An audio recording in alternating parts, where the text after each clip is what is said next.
Welcome back. I was asked recently how I do my fruit fly cultures. I've already done a video of this, but I've changed the recipes since.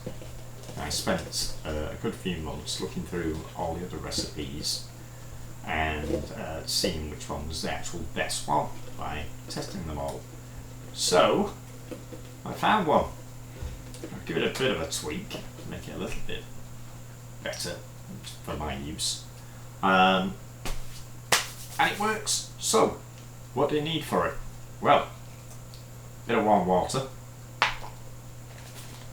mashed potato, believe it or not, this is the dry instant stuff, a bit of active yeast, some sugar and some corn flour, which is it really, pretty much.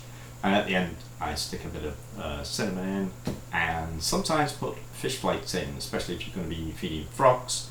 You like to power pack the fruit flies. So generally the amounts, this is my really cool blender, which is really tiny thing.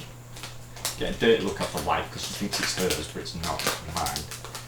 And for this, I just generally guess, to be honest, a similar amount of each.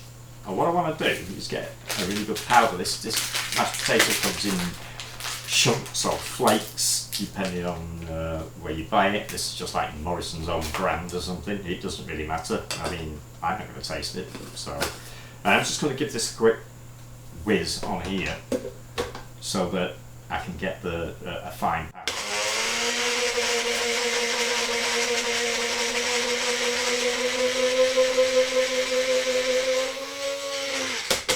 And that will do. Now I've got a nice fine powder, which is a lot less than what I started with, so it's another good point. And then I'm going to stick in a bit of sugar. And we have a sugar shovel, that's hard to say. About a similar, about half as much, I'd say, something like that. This is just one I'm making up here. Normally I'd make up like a big pot full like this, and then use it later. And this is corn flour, which is cornstarch, I think, in America. I think you call it that. And I'm going to stick a bit more in there. It's about equal amount to the mashed potato. So in there I've got mashed potato, I've got corn flour and sugar. Sugar doesn't matter, I'm using brown sugar because that's the one that's nearest on the shelf and it has a sugar in it. So that's why I'm using it, no other reason. And then I'm going to stick some cinnamon in. Now the reason for the cinnamon in is to stop it stinking, because fruit fly cultures are well known to stink.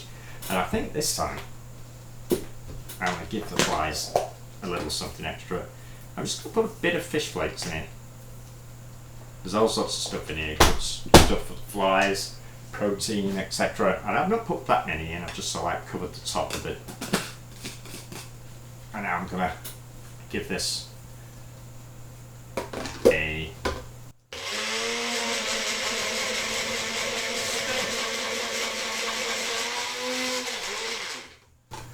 and there we have a nice powdery sort of goo. I use these 32 ounce pots. Stick that in there. Now for the simple reason is because these that you get on fruit fly cultures like this fit them perfectly. So it's a no-brainer rather than buying it. And now I'm going to do is I'm just going to get a bit of this warm water and we're going to mix it up to make like a goo. Now this wants to be fairly wet because the potato is dehydrated, so it will eat the water, even if you don't think it is going to do. It will. Cinnamon. Smells like I was kind of buns you get at Christmas. I think it's them buns you get at Christmas. Anyway, something cinnamon in here. As you've seen how much water I put in there, it's still having a good drink of the water. So, quite a bit of this. And even once you've mixed it to a like wet paste, it will still suck up the water when you leave it to sit for a little while. So, sadly I didn't look at all over the sides, but I have anyway, just like you do. Cool.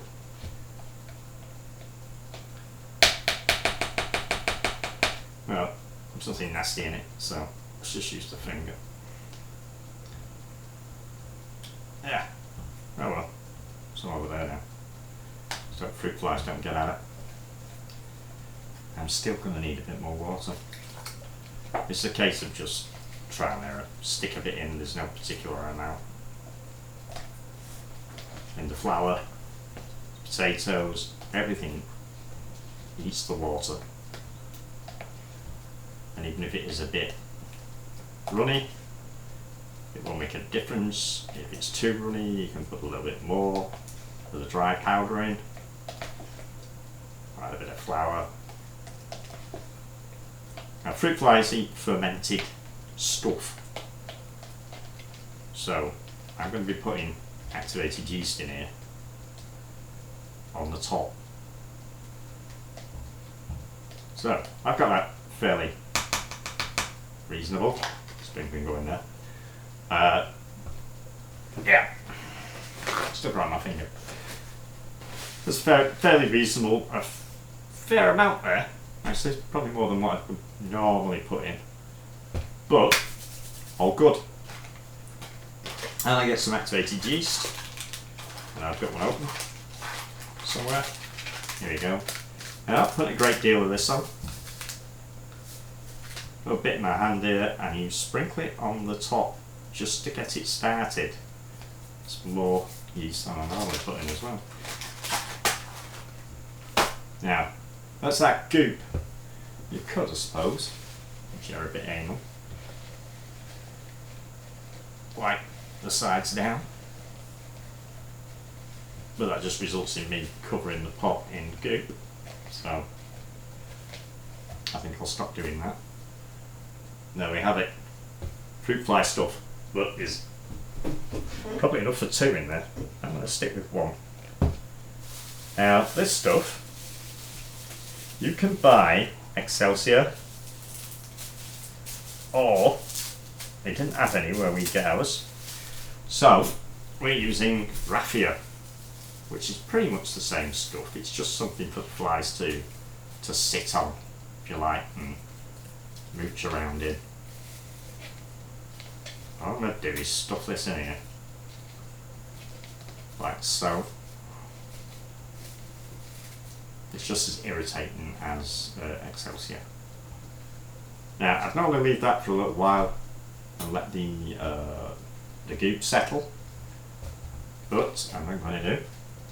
Now we take our seed flies, don't forget to tap them as soon as you take the lid off, they'll be all over the place.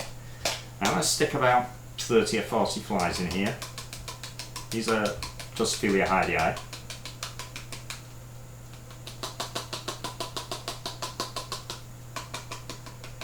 Come on. You might want to tap this every now and then as well. Right, about 30 or 40 went in there. Not so bad. Lid on. And that is it. Don't forget to label it up, put the date on when you did it, especially if you have to make a lot like I do.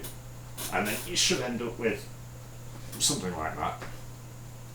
Be a nice name of which fly it is, because I use Melanogaster as well.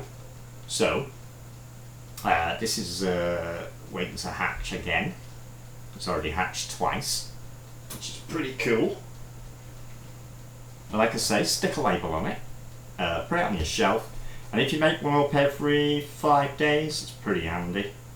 If you've got a fair few things to feed, like frogs or mantis or anything else, slings even, that eat fruit flies. these guys will lay, eggs hatch, pupate, and flies hatch in around 15 days, depending on the temperature. But if you go too high, you'll end up with flying, flightless fruit flies, because they can actually suddenly get the wings back if it's too warm for some reason. I don't know why that is. I'll have to read up on that one. But yeah, there they are. That's as simple as that, and that's how you make a homemade fly culture. And it's pretty much the same if you're going to use the stuff that you buy. That's it. That's all I got. I'll see you next time.